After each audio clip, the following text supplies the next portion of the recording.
రే ఏంట్రా చేతిలో? Progress reports బాబాయ్. ఏదిటి? రే ఏంట్రా ఈ మార్కులు అన్ని 9లు 10లు? నేను స్కూల్లో ఉన్నప్పుడు నాకు ఎన్ని వచ్చాయో తెలుసా? అన్ని 80లు 90లు. నా ఇన్స్పిరేషన్ తో బాగా చదువుకొని నాలాగా పైకి రావాలని కోరుకోండి. వెళ్ళి మీ నాన్నకి చూపించండి. డాడీ ఈ ప్రోగ్రెస్ రిపోర్ట్స్ మీద సైన్ చేయండి. ఏంట్రా ఈ మార్కులు 8లు 9లు? ఇలాగే చదివారంటే మీరు మీ చిన్నాన్నలాగా ఎందుకు పనికి రాకుండా పోతారు?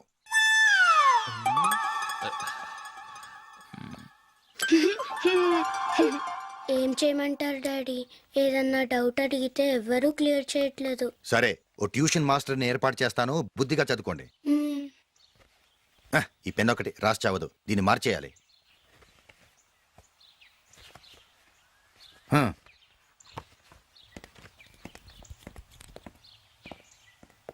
అన్నయ్య ఏంట్రా?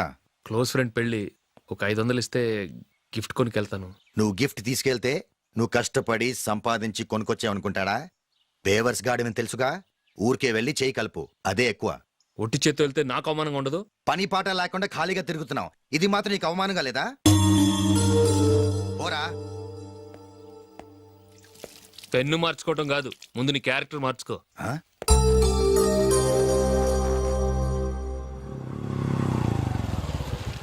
రా వెళ్దాం.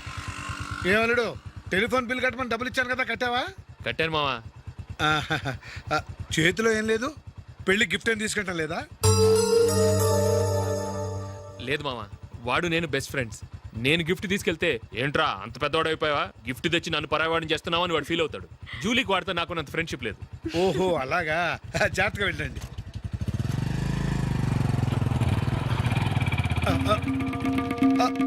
అరే అల్లుడు, అల్లుడు, అల్లుడు, ఆగు, అల్లుడు, ఆగరా. అశోక్ డాడీ ఆగు, ఆగు, ఆగు, ఆగు, ఆగు, ఆగు. ఏంటి మా పరిగెత్తుకొస్తున్నావు? ఎంత క్లోజ్ ఫ్రెండ్ అయినా ఒటి చేతులతో వెళ్తే ఏం బాగుంటుందిరా? సొంతాన నమ్మిలో ఏమీ తీసుకెళ్లకుండా వెళ్తే మర్యాద ఇవ్వటం లేదు.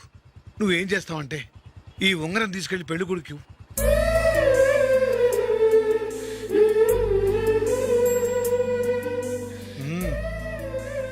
వద్దు మా.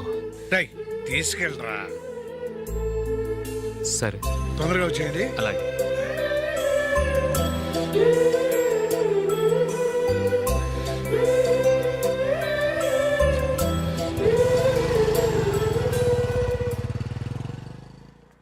ఏమిటండి ఇది? వయసులో ఉన్న పిల్లల్ని మీరే అలా ఒంటరిగా బైక్ మీద పంపిస్తున్నారేంటి? పంపిస్తే ఏంటంట, వాళ్ళు ఏమైనా లేచిపోతారా లేకపోతే లాడ్జికి పోతారా? అలా అని కాదు. ఆపోయా, వాళ్ళు చిన్నప్పటి నుంచి కలిసిమెలిసి పెరిగారు. వాళ్ళ వయసుతో పాటు వాళ్ళ స్నేహం కూడా పెరిగింది. అంతేగాని నువ్వు అనుకున్నట్టు వాళ్ళ మనసులో చెడు ఉద్దేశాలేం లేవు. అది కాదు, నేను చెప్పొచ్చేది ఏమిటంటే. ఆపోయా, వాళ్ళని చూస్తుంటే నాకు తప్పుగా అనిపించడం లేదు. నీకు తప్పుగా అనిపిస్తే ఈ ఊరు వదిలిపెట్టి పారిపో.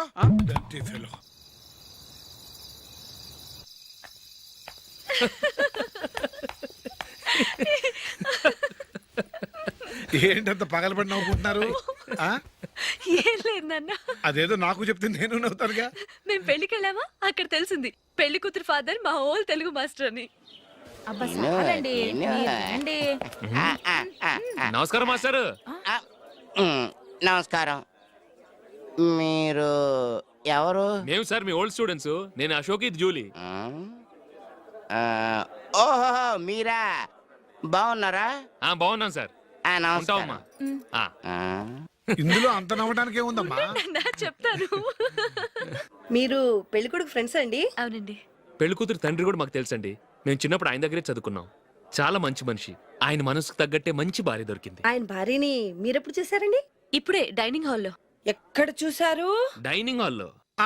అప్పుడు ఏమైంది? ఆవిడని తీసుకెళ్లి చూపించావా? ఒకటే గొడవ. ఆ బండావిడే మా మాస్టర్ గారు పెళ్ళం. మరి ఆ సరసాలాడిన అమ్మాయి ఎవరు? ఆ ఇంటి పని మనిషి.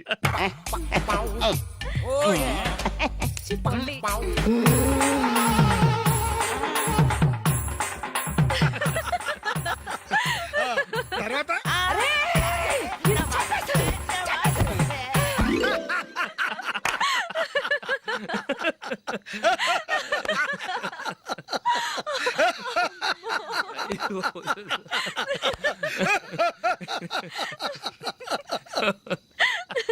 రండి భోంచేద్దాం. అయ్యో. రండి నాన్న. నాన్నా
ఏదో ఒక రోజు మీ వాడు ఆ అమ్మాయితో మీ ముందుకు వచ్చి నిలబడతాడు. ఈవిడే మా ఆవిడ అని మీ నెత్తి మీద ఓ పిడుగులాంటి బాంబేస్తాడు.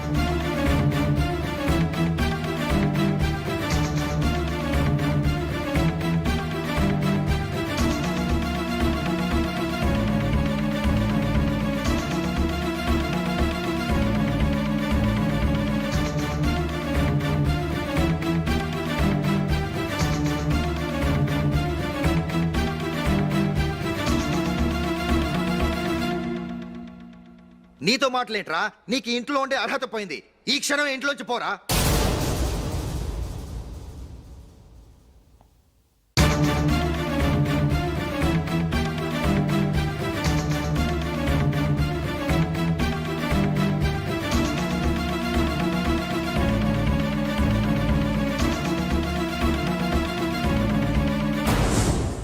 వెళదామా? మేమెక్కడికి?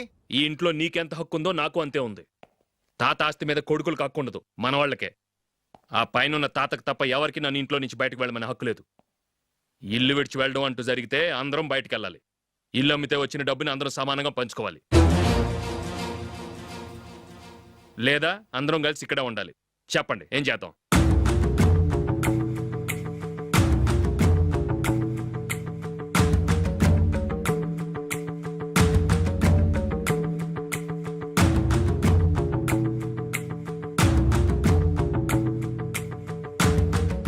ఇక్కడే ఆడవ మనం.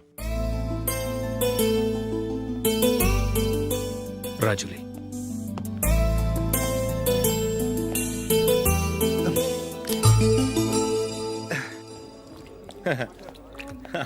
Your bill, sir.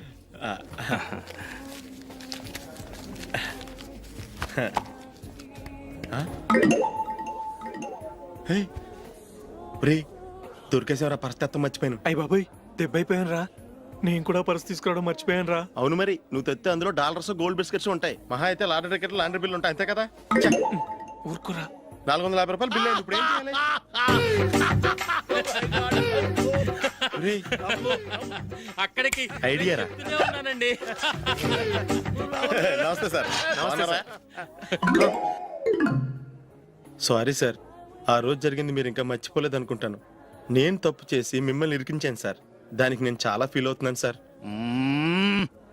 సార్, ఆ రోజు నేను చేసిన తప్పుకి శిక్షగా ఈ రోజు మీ బిల్ నేను పే చేస్తాను సార్. నా బిల్లు పే చేయడానికి నువ్వెవడివి? అమ్మో, నీతో మాట్లాడితేనే డేంజర్. ఏంటి సార్ ఇది? తప్పులు చేయడం మానవ సహజం. తప్పు ఒప్పుకున్నప్పుడు మనసుని ఏ మనిషి అయినా క్షమించాలి సార్. నన్ను క్షమించండి సార్. మీ బిల్ నన్ను పే చేయనివ్వండి సార్, ప్లీజ్ సార్. వద్దు బాబు వద్దు. నేనే ముష్టోడు కాదు, నా దగ్గర డబ్బులున్నాయి. నా బిల్లు నేనే ఇచ్చుకుంటాను. ఒకవేళ డబ్బులు లేకపోతే ఇదే హోటల్లో పిండి రుబ్బుకుంటాను కానీ నీ దగ్గర మాత్రం పైసా తీసుకోను. వెళ్ళు వెళ్ళు. సారీ సార్, నేను వస్తాను సార్. పదరా, మనసున్న మనుషులే లేరు. ఛే, దొంగ వెతవు. ఇలాంటి వాళ్ళని నమ్మకూడదు. బిల్లు ఇచ్చినట్టు ఇచ్చి ఏదో తిరకాసు పెట్టి మోసం చేస్తారు. ఇలాంటి సమయంలోనే మనం చాలా తెలివిగా వ్యవహరించాలి, తెలిసిందా? సార్ ఏంటి? బిల్ నేను పే చేస్తున్నాను. వద్దు, నేను పే చేస్తాను, నువ్వు వెళ్ళు. ఓకే, బిల్ ఆయన ఇస్తారంటండి. ఓకే, వస్తానండి. వీడు వస్తాడని తెలిస్తే ఇంకో బిర్యానీ తినేవాని కదరా. నేను ఇంటికి పాస్లెట్కి వెళ్ళి ఉన్నా. పెద్ద పెద్ద మునగాళ్ళం చూసాం. ఏంటే ఇది? 2 ఫ్రూట్ సలాడ్లు తిన్నాము, 500 రూపాయలు బిల్లా? మీ బిల్లు 50 రూపీసే సార్. ఆ. పక్క టేబుల్ బిల్లు కూడా మీరే ఇస్తాన్నారు కదా, రెండు కలిపి 500 రూపీస్.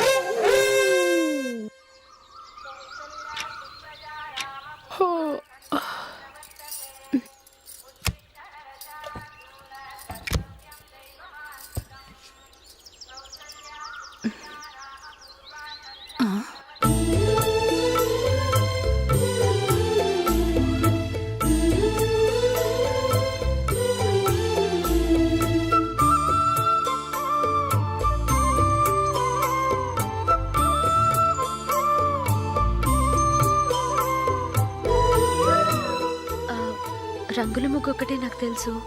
మీరెలా వేస్తారో నేర్పిస్తే రేపటి నుంచి అదే వేస్తాను. కాఫీ రెడీ చేశాను. నేను పిల్లల్ని లేపి స్నానం చేయిస్తాను. మీరెళ్ళి అశోక్ వాళ్ళ అన్నయ్య గారికి కాఫీ ఇవ్వండి. టిఫిన్ రెడీ చేస్తాను. మీరు తొందరగా స్నానం చేసి రండి. ఈ చెద్దన్నం బయటపడేమ్మా. బయట పారేయడం ఎందుకు? నేను దీన్ని రుబ్బి వడియాలు పెడతాను.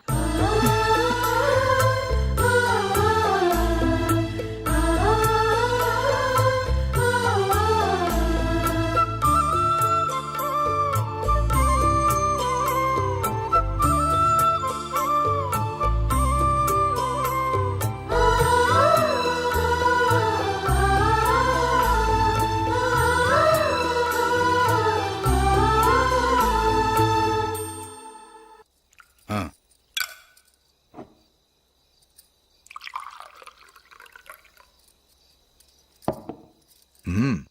ఈ రోజు వంటలు కాస్త బాగున్నట్టున్నాయి. ఇవన్నీ ఆ జూలీ చేసిందండి. ఒరే పెద్దోడా, రోజు మనం చద్దనాన్ని వేస్ట్ గా బయట పారేసేవాళ్ళం కదా, ఆ పిల్ల దాన్ని రుబ్బి పిండొడియాలు పెట్టింది. మమ్మీ ఇది అర్థం కావట్లేదు, కొంచెం చెప్పువా. నేనేమన్నా ఖాళీగా ఉన్నానా? వడ్డిస్తున్నాను కదా, తర్వాత రా. ఏది ఆ ఒడియాలు ఇలా ఇవ్వు.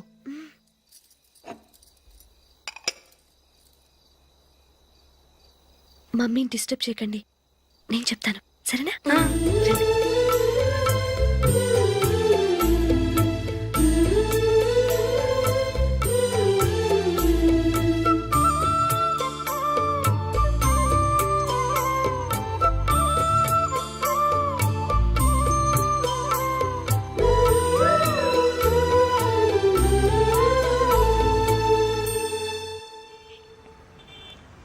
ఎందుకు జూలీ మీ నాన్నగారు ఇన్సూరెన్స్ డబ్బుతో ఈ కెమెరా కొంటాం? క్రికెట్ టీంలో సెలెక్ట్ అయ్యే వరకు నీకు ఇదే ఉద్యోగం. టీంలో సెలెక్ట్ అయ్యాక లక్షలు సంపాదిస్తావు కదా, అప్పుడు నా డబ్బులు నాకు ఇచ్చే. ఓకే? ఓకే. స్కూల్కి టైం అయింది, వస్తాను. బాయ్.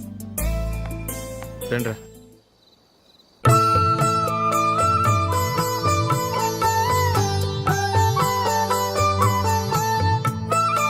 కాఫీ తీసుకోండి.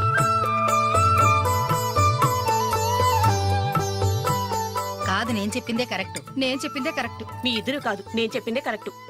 దేని గురించి పిన్ని గారు మీ ఆర్గ్యుమెంట్? ఏమీ లేదు హేమ. సీతారాములు తొలి దీపావళి ఎక్కడ జరుపుకుని ఉంటారంటుంది విశాలాక్షి. ఒక్క సీతారాములేంటి, పెళ్ళైన వాళ్ళు ఎవరైనా తొలి దీపావళి అమ్మాయి వాళ్ళ ఇంట్లోనే జరుపుకుంటారు. వాళ్ళని బట్టి చూస్తే వీళ్ళ దీపావళి కూడా మిథిల్లోనే జరుగుంటుందంటున్నాను నేను. తప్పంటుంది శశికళ. తప్పుగాక మరేంటి? మిదిల్లో ఎలా జరుపుకుంటారు? పెళ్ళవగానే వాళ్ళు అడవికి వెళ్లేదా? తొలి దీపావళి అక్కడే జరుపుకొని ఉంటారు. ఆ కారడవుల్లో దీపావళి ఎలా జరుపుకుంటారు? 14 సంవత్సరాలు వనవాసం ముగిశాక అయోధ్యకు వచ్చి అప్పుడు జరుపుకుని ఉంటారు. మీ ఇద్దరు చెప్పింది తప్పు, నేను చెప్పిందే కరెక్ట్. కాదు, మీ ఇద్దరు చెప్పిందే తప్పు, నేను చెప్పిందే కరెక్ట్. నేను చెప్పిందే కరెక్ట్. కాదు, నేను చెప్పిందే కరెక్ట్. ఒక్క నిమిషం, నేను చెప్పనా? ఆచారం అనుష్ఠానం అన్నీ తెలిసిన మేమే తెలియ కొట్టుకుంటున్నాం. క్రిస్టియన్ పిల్లవి, నీకెలా తెలుస్తుంది? ఏదో నాకు తెలిసింది చెప్తాను, తప్పైతే క్షమించండి. సరే చెప్పు. ఆంటీ, రామావతారం తర్వాత కదా కృష్ణావతారం. కృష్ణావతారంలో నరకాసురుడు చచ్చిపోయిన ఆనందంలో దీపావళి చేసుకుంటారు.